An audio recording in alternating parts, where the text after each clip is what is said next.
Have you ever wondered why really intelligent people often seem to pull away from others? Why do some of the greatest minds spend more time alone than in social gatherings? It's not that they hate people. It's something deeper than that. Think about this. What if what we usually call social life feels more like a burden than a joy for certain people? What if being alone doesn't mean being lonely, but actually feels like freedom? That's what we're diving into today.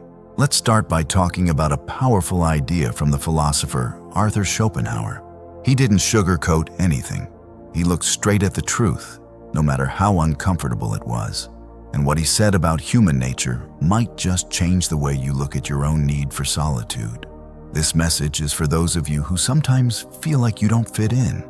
Maybe parties make you uneasy. Maybe you feel more alive in silence than in small talk. If that sounds like you, stick around, because this might help you understand yourself better. Before we go further, take a second to think. Have you ever felt most like yourself when you were alone? If so, you're not strange. You're not alone. Share your thoughts in the comments. Let's build a space where thoughtful people can connect without needing to fake it. Now, let's talk about Schopenhauer's first big idea. Schopenhauer believed that most socializing isn't actually meaningful. In fact, he saw it as a distraction, or even something that waters down who we really are. He said that most people live in a state of constant noise, and he didn't just mean loud music or crowded rooms. He meant mental noise, gossip, comparisons, pointless conversations, and endless social obligations. But deep thinkers, people who really pay attention to life, eventually see through all of that. They realize that this noise doesn't feed the soul, it drains it. Imagine you're an artist trying to paint a masterpiece, but every 5 minutes, someone comes into the room and interrupts you. Come to this event. Did you hear what she said? Check your messages. How can you focus? How can you create anything meaningful? That's what social life can feel like for someone with a rich inner world. It's not about being rude or cold. It's about needing space to think, to reflect, and to grow. This isn't just a theory. Throughout history, many great thinkers, writers, and artists have chosen to live more quietly, away from the crowd. Think of Isaac Newton, who worked in solitude, Franz Kafka, who lived with deep melancholy, Friedrich Nietzsche, who found peace in the mountains, Emily Dickinson, who rarely left her home. They weren't running away from life. They were diving deeper into it. Why? Because being alone allows you to stop pretending. In social situations, we often change how we talk, how we act, even how we think, just to fit in. We wear masks without realizing it. But when you're alone, there's no need for a mask. You can just be yourself. And for many intelligent people, that's not scary. It's comforting. Schopenhauer put it this way: the more unintelligent a man is, the less mysterious existence seems to him. In simple terms, shallow minds are satisfied with entertainment, but deep minds see beauty, sadness, complexity, and contradiction in life. And those things are hard to talk about at a party. So they withdraw, not out of hate, but out of exhaustion. So, you might be wondering, doesn't everyone need social connection to be happy? Yes, but here's the thing. It depends on the quality of that connection. Schopenhauer believed most people aren't really looking for truth or depth in relationships. Instead, they're looking for validation, distraction, and little boosts to their ego. That kind of interaction might feel good for a moment, but to someone craving something real, it feels empty. For people who think deeply and feel deeply, that's not enough. Small talk doesn't satisfy them. Surface-level relationships don't fulfill them. That's why solitude can feel more nourishing than any party ever could. Let me ask you this. Have you ever been surrounded by people and still felt completely alone? It's not because you don't care. It's not because you're antisocial. It's because the conversation never goes deep enough. It stays on the surface, while your mind is down at the bottom of the ocean. Now compare that feeling to a moment when you're alone, maybe reading a book, walking in nature, or simply sitting with your thoughts. Weirdly enough, that's when you can feel the most connected, not to people necessarily, but to something bigger, the universe, nature, truth, your own spirit. That's the paradox. The deeper you think, the more connected you feel to everything when you're not around everyone. For truly intelligent people, relationships still matter, but they have to be built on the right things, not just fun or convenience, but growth, honesty, and shared understanding. That kind of connection is rare, and until they find it, solitude becomes their best friend. Not a punishment, but a choice. Think about your own life. When was the last time you had a conversation that made you feel truly seen, where you didn't have to explain yourself or hide parts of who you are? When was the last time you walked away from a gathering feeling more energized, not more drained? That's what Schopenhauer was getting at. A lot of what we call social life isn't connection, it's performance. It's a way to avoid facing ourselves. And that's why intelligent people begin to pull away, not to escape the world, but to understand it, to understand themselves. If you've ever felt bad for turning down invites, or guilty for not enjoying social media, or bored by group conversations, it doesn't mean something's wrong with you. It might mean your mind is hungry for something deeper, as Schopenhauer saw it. Solitude isn't running from life. It's getting ready to live life on your own terms, away from the noise, away from the masks. He once said, "A man who possesses genius is like an eagle. He soars alone," and that's a beautiful way to look at it. If you need time alone to think, to feel, to create, that's not weakness. That's your strength, and we're only just getting started. In the next part, we'll dive into what Schopenhauer really thought about human nature, and why social life for many people is more about survival than connection. Let's go deeper now. To really understand why intelligent people often pull away from social life, we need to look at something Schopenhauer believed about human nature. He didn't believe people were driven by love or kindness at their core. Instead, he thought we're all driven by something much more basic, the will to live. According to Schopenhauer, this will is a blind, unstoppable force. It's what pushes us to survive, compete, reproduce, and chase power.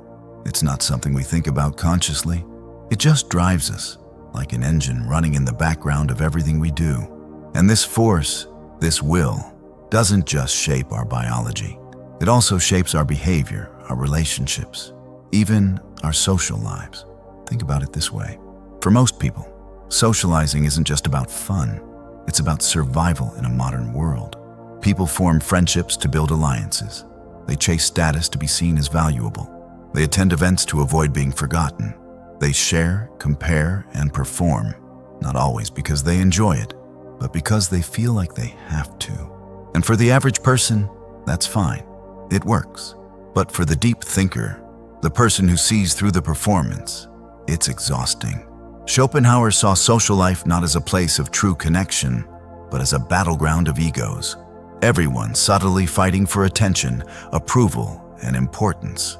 So when intelligent people begin to withdraw, it's not because they think they're better than others.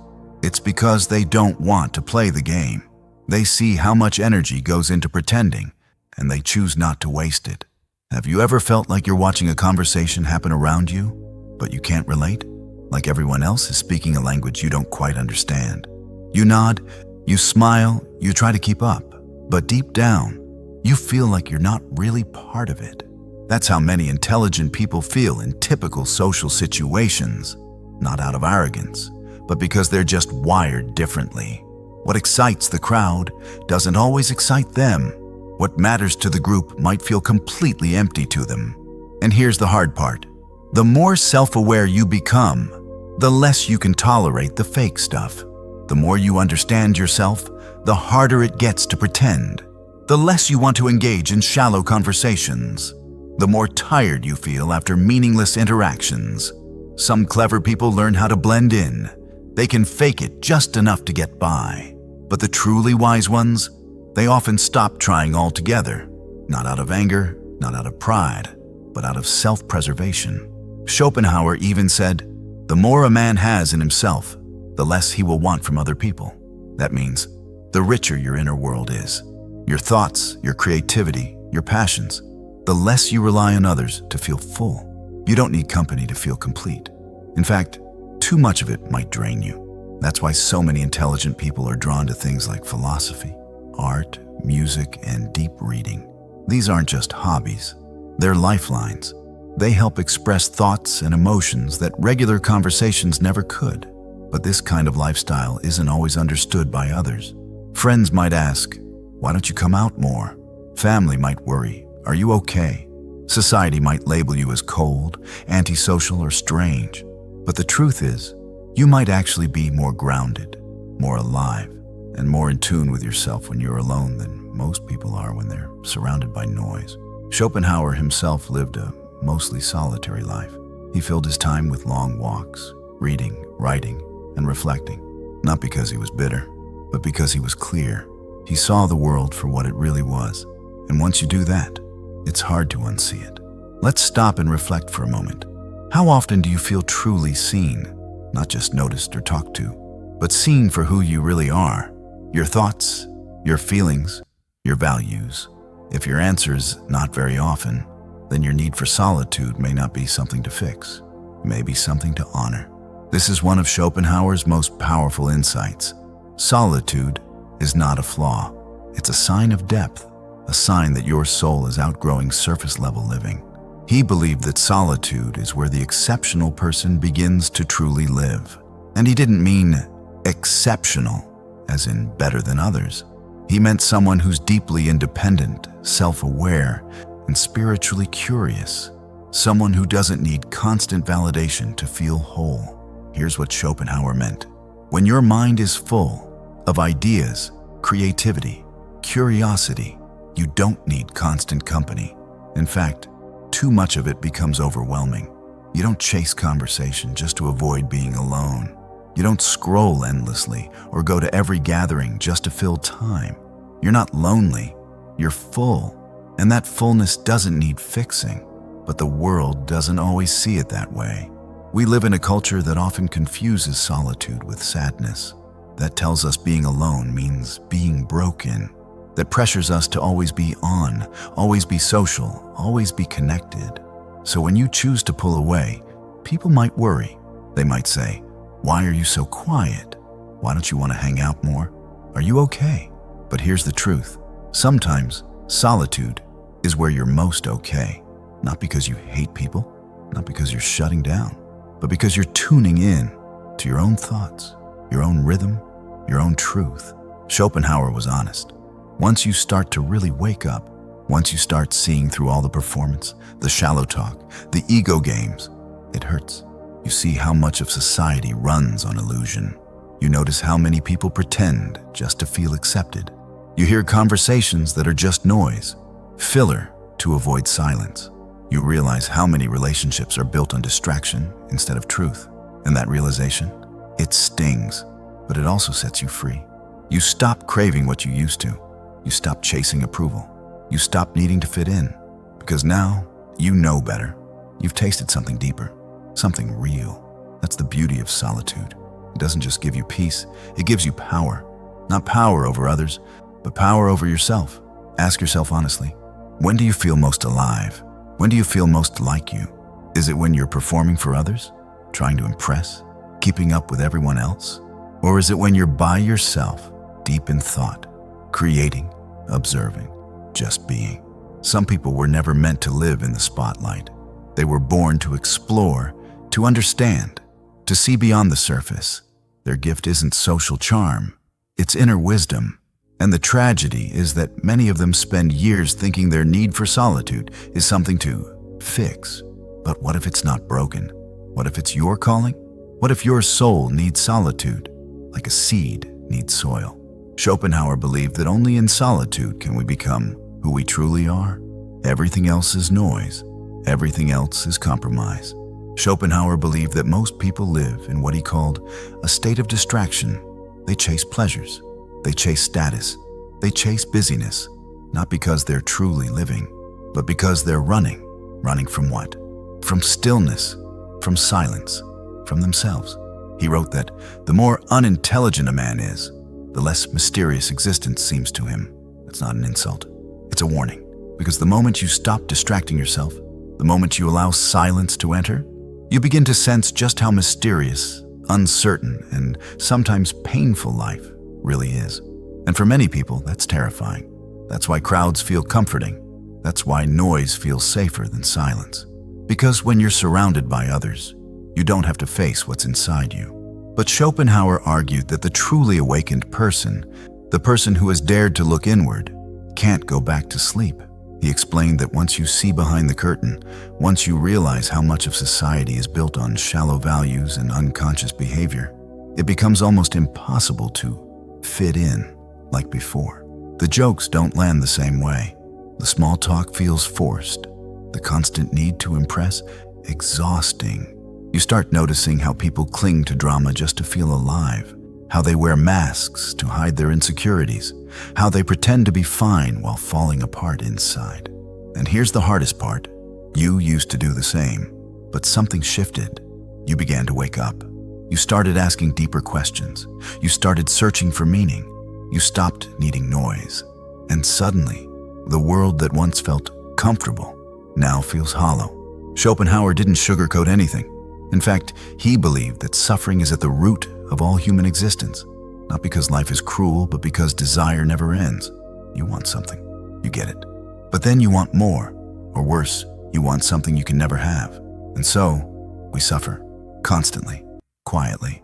Most people deal with this by staying busy, by staying distracted. But Schopenhauer believed there's another way. He said, a man can be himself only so long as he is alone. Why? Because only in solitude can we stop pretending. Only in solitude can we see our pain without flinching. Only in solitude can we face the truth without disguise. That truth might hurt, but it's also the doorway to something real. When you step away from the crowd, something strange happens. At first, you feel lonely, lost, maybe even broken. But slowly, you begin to remember who you are. Your mind starts to calm down. Your thoughts become clearer. Your energy starts returning to you. You realize you don't have to be everything to everyone. You don't have to keep up. You don't have to play roles you've outgrown. You just have to be, quietly, simply, honestly. And in that space, you begin to heal. You begin to understand. You begin to rebuild. Not a new version of you, but the true version that's been buried under all the noise. This is why solitude isn't a prison. It's a path to truth, a path to peace, a path to power. Schopenhauer saw something that many people never realize. Most of our suffering comes not from what happens to us, but from how tightly we hold on to desire. We want love, we want attention, we want recognition. But the more we want, the more we suffer when we don't get it or when we lose it. He believed that real freedom comes when we stop chasing, when we stop needing the world to satisfy every craving, when we start saying, enough, I don't need more to be whole. This isn't about giving up on life. It's about stopping the war inside you. When you let go of needing to be liked by everyone, when you let go of needing your life to always feel exciting, when you stop needing approval, admiration, or escape, you begin to live from a deeper place, a place of stillness, a place of peace, a place where you don't need to prove anything, because you've already faced your darkness and survived. Schopenhauer believed that most people are trapped in illusions of happiness, success, control. But those who dare to wake up from the dream, they often end up standing alone. That solitude can feel like exile, but it's actually a sign of freedom. Because when you no longer follow the herd, you stop running in circles. You stop living on autopilot. You start to see clearly. And with that clarity comes power, not the loud kind, not the kind that dominates others, but the quiet, grounded, unshakable kind, the kind that allows you to walk through chaos with a calm heart, to face loss without losing yourself, to live without needing applause. If you choose this path, the path of truth, solitude, and awakening, don't expect the world to cheer you on. Most people won't get it. They might say you're too quiet, or too intense, or too different. But here's what they don't see. While they're lost in distractions, you're building clarity while they're chasing validation. You're finding peace while they're trying to escape themselves. You're finally coming home to yours. You're not broken. You're just done pretending. You're just done suffering for the sake of fitting in. You've chosen something real, and that choice might be rare, but it's beautifully, deeply, unapologetically yours. Schopenhauer's philosophy isn't easy. It won't sell books about 10 steps to happiness. It won't promise constant joy or endless pleasure, but it gives you something deeper, the courage to see clearly, the strength to sit with pain, and the freedom to live from your truth, even if no one else understands it. So if you've ever felt like the outsider, if you've ever pulled away from the noise, not out of weakness, but out of wisdom, if you've ever sat in silence and discovered more than noise could ever give you, then maybe, just maybe, you're not lost. You're exactly where you need to be.